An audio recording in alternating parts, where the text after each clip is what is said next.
ጌትነት ለአማራ አልፏል።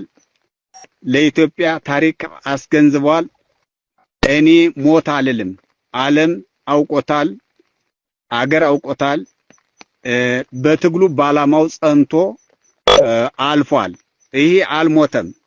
ሳይታወቅ የሚሞት ሳይታወቅ ባንዳ ሆኖ የሚበላ ነው። ይሄ እንደዚህ አይነቱ ነው ፍጥረት የሚያስጠላ እንጂ ሞት ያለ ነው።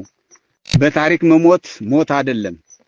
እና አገሬ ዜጎቼ እንግዲህ እኔ ማዝነው በልጄ ሞት አላዝንም።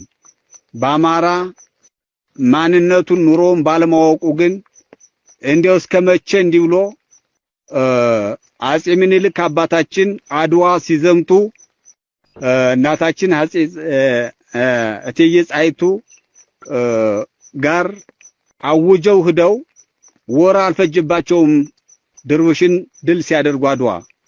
እኔ ግን ለ40 ዓመት እየተጠጋ ነው እንግዲህ አንድነት ባለመኖሩ አማራ ስንቱ ተኮር አድርጎ እንደተመለከተህ መኖር እንዳችል በእምነትህ በአማራነትህ እንዴት አድርጎ እንደተመለከተ ባለማወቅህ አንዱ ሲሞት አንዱ ብር መቁጠር፣ አንዱ ሲሞት አንዱ መጠጣት፣ አንዱ ሲሞት አንዱ መነገድ፣ ዳንስ፣ ጨዋታ፣ ቧልታ እስከመቼ?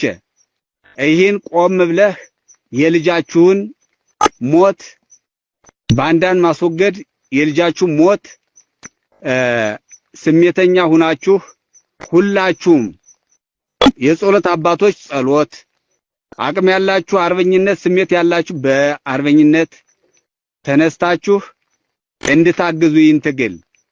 እኔ እስካልፍ ነው የምትጠብቁ?